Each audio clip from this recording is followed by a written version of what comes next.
So today our discussion topic is projectile motion. আমাদের এই projectile motion বোঝানোর জন্য প্রথমে এই ডায়াগ্রামটা এঁকে নিতে হবে। এটা ধরতে হবে এক্স অ্যাক্সিস, এটা ধরতে হবে ওয়াই অ্যাক্সিস। এখানে যদি কোনো ব্যক্তি দাঁড়িয়ে থাকে, সে যদি কোনো বস্তুকে ছুঁড়ে, তাহলে এখান থেকে ছুঁড়লে বস্তুটা যদি এখানে এসে পড়ে, এই টোটাল যে গতিপথটা সেটাকে বলা হচ্ছে প্রাসের গতিপথ। এটাকে দুটো অ্যাক্সিসে আমরা ভাগ করছি, একটা এক্স অ্যাক্সিস, একটা ওয়াই অ্যাক্সিস। তো এখান থেকে বস্তুটা ছড়া হলে এখানে কিন্তু বস্তুটার উচ্চতা সর্বাধিক হচ্ছে, তাহলে এটা হচ্ছে ম্যাক্সিমাম হাইট। তাহলে এইটা আমাদের নির্ণয় করতে হবে ম্যাক্সিমাম হাইট কত বস্তুটার, মানে কত হাইটে সে উঠছে, সাথে টাইম অফ ফ্লাইট, টোটাল যে টাইমটা লাগছে, মানে প্রাসের এই গোটা গতিপথটা অতিক্রম করতে টোটাল যে টাইমটা লাগছে সেটা আমাদের বার করতে হবে। দ্বিতীয় বার করতে হবে টাইম অফ ফ্লাইট। 1 নম্বর ম্যাক্সিমাম হাইট বার করতে হবে, 2 টাইম অফ ফ্লাইট বার করতে হবে, আর একটা এইটা বার করতে হবে, এই টোটাল যে পথটা ও থেকে বি পর্যন্ত টোটাল যে দূরত্বটা সেটা আমাদের বার করতে হবে। এটাকে আমরা কি বলবো, হরাইজন্টাল রেঞ্জ, মানে প্রক্ষেপ সীমা বাংলায় যেটা বলে, এটা আমাদের বার করতে হবে। তাহলে এগুলো আমাদের বার করতে গেলে আমাদের কিন্তু এই দুই দিক বিচার করে সেটা অনুযায়ী আমাদের অ্যাক্সিলারেশন আর ভেলোসিটি নির্ণয় করতে হবে। একটা বস্তুকে যদি ছড়া হয়, সাপোজ এটা ধরে নিলাম থিটা অ্যাঙ্গেলে ছড়া হচ্ছে, তাহলে বস্তুটা এই দিকেও যাচ্ছে, উপর দিকেও কিছুটা উঠছে, আবার এই দিকেও যাচ্ছে। উপর দিকে উঠছে তার মানে এইরকম করে কিছুটা উপর দিকে উঠছে, আবার এই দিকে যাচ্ছে, কিছুটা উপর দিকে উঠছে, আবার এই দিকে যাচ্ছে, কিছুটা উপর দিকে উঠছে, আবার এই দিকে যাচ্ছে, আবার এখানে কিছুটা নিচের দিকে নামছে, আবার এই দিকে যাচ্ছে, কিছুটা নিচের দিকে নামছে, আবার এই দিকে যাচ্ছে, কিছুটা এরকম যাচ্ছে, কিছুটা নিচের দিয়ে নামছে। তাহলে বস্তুটা প্রথমে উপর দিকে উঠছে, আবার কিছুটা এই দিকে দিয়ে যাচ্ছে, আবার কিছুটা উপর দিয়ে উঠছে, আবার কিছুটা এই দিক দিয়ে যাচ্ছে, আবার কিছুটা উপর দিয়ে যাচ্ছে, এবার কিছুটা এই দিক দিয়ে যাচ্ছে। তার মানে এখান থেকে বস্তুটাকে যে ছড়া হচ্ছে, মানে সর্বোচ্চ বেগে এখানে ছড়া হচ্ছে, বেগটা কিন্তু আস্তে আস্তে কমতে কমতে কমতে কমতে এখানে এসে ভিওয়াই ইকুয়াল টু 0 হয়ে যাচ্ছে, মানে এখানে কিন্তু বেগটা শূন্য হচ্ছে। তারপর আবার কিন্তু বাড়তে বাড়তে বাড়তে আবার নিচে এসে পড়ছে, মানে এখান থেকে কমছে আবার এখানে এসে বাড়ছে। কিন্তু এই বাড়া আর কমা যেটা হচ্ছে সেটা কিন্তু ওয়াই অ্যাক্সিসের মধ্যেই হচ্ছে, এক্স অ্যাক্সিসের কিন্তু কিছু হচ্ছে না। এখানে এক্স অ্যাক্সিসের যে ভেলোসিটি সেটা কিন্তু কনস্ট্যান্ট। ওয়াই অ্যাক্সিস বরাবর যা হচ্ছে এটা পুরোটাই ওয়াই অ্যাক্সিস বরাবর। এক্স অ্যাক্সিস বরাবর যদি এখান দিক দিয়ে হতো তাহলে সেটা এক্স অ্যাক্সিস বরাবর হতো। ওয়াই অ্যাক্সিস বরাবর এই উপর দিক দিয়ে যেহেতু হচ্ছে কাজটা, সেই জন্য এটা ওয়াই অ্যাক্সিস বরাবরই হচ্ছে। তার মানে আমাদের ইনিশিয়াল ভেলোসিটি আমাদের জানতে হবে। ইনিশিয়াল ভেলোসিটি মানে দুটো অ্যাক্সিস বরাবরই ইনিশিয়াল ভেলোসিটি কত সেটা আমাদের জানতে হবে। তাহলে ওয়াই অ্যাক্সিস বরাবর ইনিশিয়াল ভেলোসিটি কত হচ্ছে, ওয়াই অ্যাক্সিস বরাবর ইনিশিয়াল ভেলোসিটি হবে ইউ সাইন থিটা। উপর দিকটাকে সবসময় সাইন থিটা ধরবো, নিচের দিকটাকে কস থিটা ধরবো। তাহলে u i equal to you sine theta, আর এক্স অক্ষ বরাবর কী হচ্ছে, u x equal to u cos theta. তাহলে এটা হচ্ছে ইনিশিয়াল ভেলোসিটি।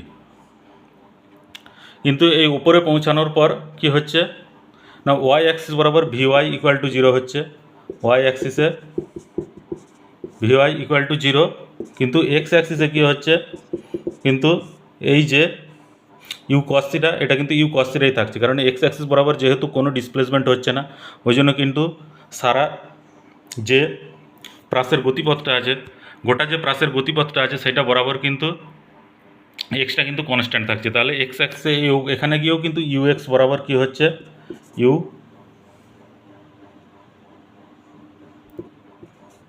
কস থিটাই থাকছে,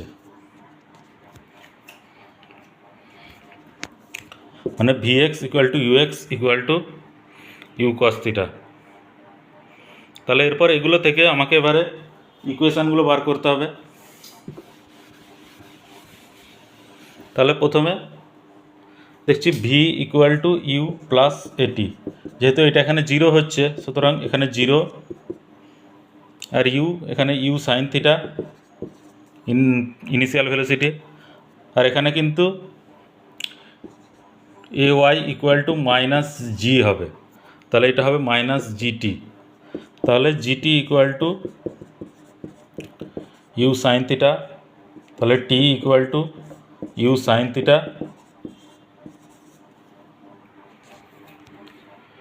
বাই জি। তাহলে এই দিকটা হচ্ছে T equal to you sine theta by জি, তাহলে টোটালটা হবে T equal to 2 U sine theta by G, T equal to 2 U sine theta by জি। এটা কিন্তু আমরা এরকমভাবে নির্ণয় করতে হবে এই ফর্মুলাটা দিয়েও, s equal to u t plus, সেটা কিন্তু ডাইরেক্ট,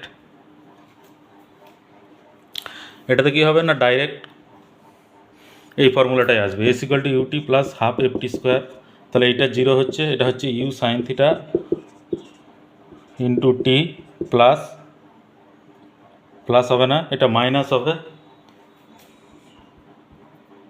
এটা minus half g into t square. তাহলে 0 equal to you sine theta into t minus half g t square. তাহলে জিটি স্কোয়ারটা এদিকে গেলে কি হবে, g t square by 2 equal to you sine theta into t. তাহলে টি equal to 2u sine theta by জি, এটা থেকে এটা এলো। এরপরে বার করব ম্যাক্সিমাম হাইট।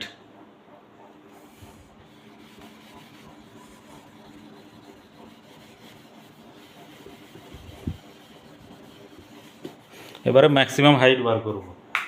তাহলে ম্যাক্সিমাম হাইট কি হবে,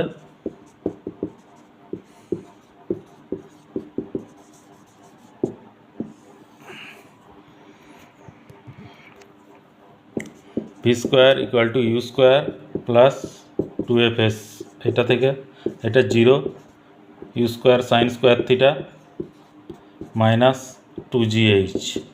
তাহলে 2gh equal to u square sine square theta, তাহলে h equal to u square sine square theta by 2g। ব্যাস, এটা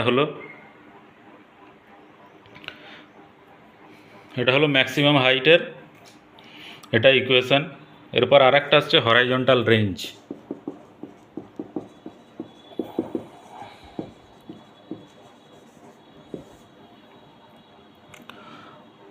হরাইজন্টাল রেঞ্জে কী হবে না, আর মানে এই টোটালটা, এটা R equal to u cos theta into t, এটা হবে। তাহলে টি equal to 2u sine theta by g আমরা জানি, সেটা এখানে বসিয়ে দেবো, u cos theta into 2u sine theta by জি। তাহলে এটা কি হবে, u square sine 2 theta by g. 2 sine theta cos থিটার ফর্মুলা আমরা কি জানি না, সাইন 2 থিটা, তাহলে সাইন 2 থিটা বাই জি। আরেকটা কোশ্চেন আছে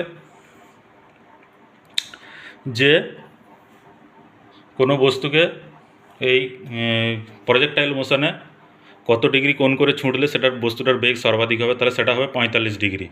মানে কেউ যদি লং জাম্প বা জ্যাভেলিন থ্রো, অলিম্পিকের যে খেলাগুলো হয় সেগুলোই সবসময় দেখবে যে 45 ডিগ্রি কোণ করে কোনো বস্তুকে ছুঁড়লে তার বেগ কিন্তু সর্বাধিক হয়। সুতরাং এই থিটা ইকুয়াল টু যদি 45 ডিগ্রি হয়, তাহলে আর ম্যাক্স কী হবে,